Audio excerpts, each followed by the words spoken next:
น้องซื้อถามตัวอีกคำพาสุการแถบที่1 ที่ 2นี้จะมีเทศกาลการสักยาเขาปีกระโปงซึ่งอันนี้ประวัติของคนเจ็บที่ชื่อว่านางมุสอายุ30 ปีเขตนี้อยู่ที่บ้านรักเมืองปากเซ่แขวงกระสับนั่นเบอร์เตียงแดนเบอร์หนึ่งถ้าจะเขาไปหาคนเจ็บเลยนะโดยสบายดีแม่นี่ชื่อว่ายังอายุอะไรเด็กอยู่บ้านเมืองแขวงไหนเตียงเบอร์หนึ่งเนาะโดยวิศวะคุณทวีทำภาษุเป็นนักศึกษาการแพทย์ที่ร่วมอยู่แผนกนี้ในรูปก็ได้อันนี้ทำการซักยาเพื่อบรรเทาอาการเจ็บปวดแม่เนาะยิ่งน้องแม่อันนี้มีอาการปวดและนอนบ่ได้ซึ่งดูเขาทานจะเรียกว่าทานหมอคนใดเอายาไปใช้ได้อยู่หัวเตียงตรงไหนโดยดูเขาไม่อยากได้หลังจากไปยาเมื่อแล้วก็จะตรงปวดมึงมายาตรงกันกับที่ทานหมอสั่งบอกถ้าเกิดปวดแล้วอาจจะมาเดินนะครับ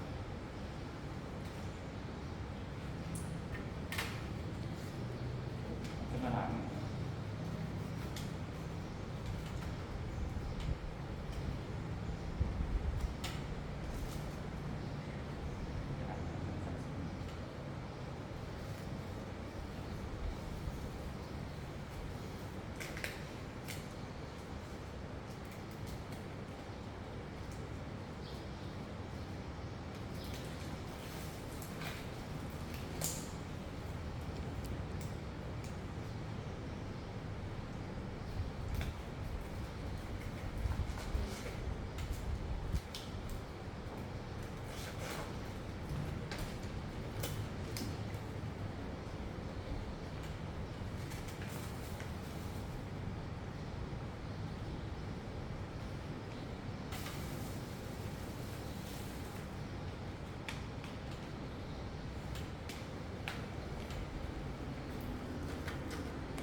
แ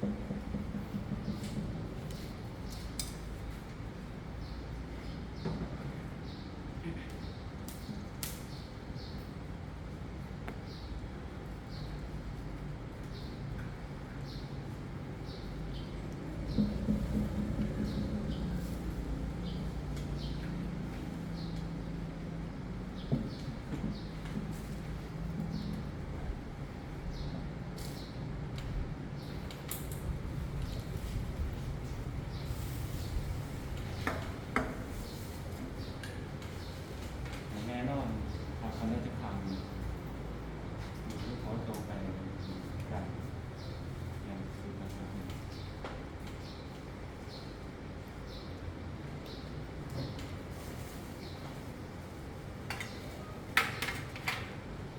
โดยที่เพื่อเปลี่ยนเขามีผมใช่ไหม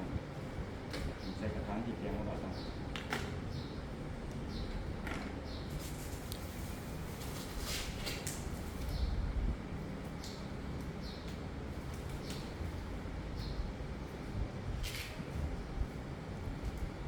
ครับ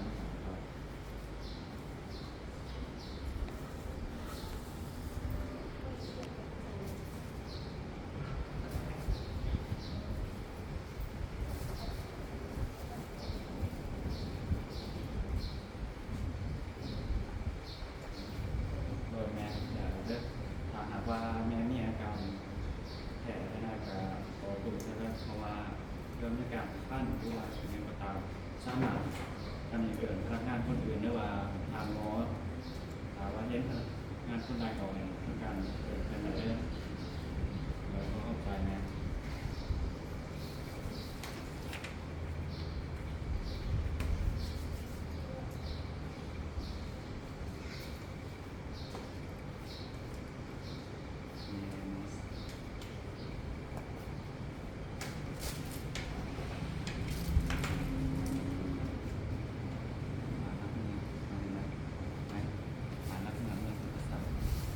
เพิ่มคนปาเซ่แขวงอุปสรรคสักยาเซฟตี้นะยามาส่งในขันวันที่พกเดือนที่พกวันที่13เป็นเวลา9:53 นาทีโมมีอาการแผลใดๆหนึ่งมีอาการที่เจ็บปวดตอนหนาด้วยสักอย่างโดยเข้าใจ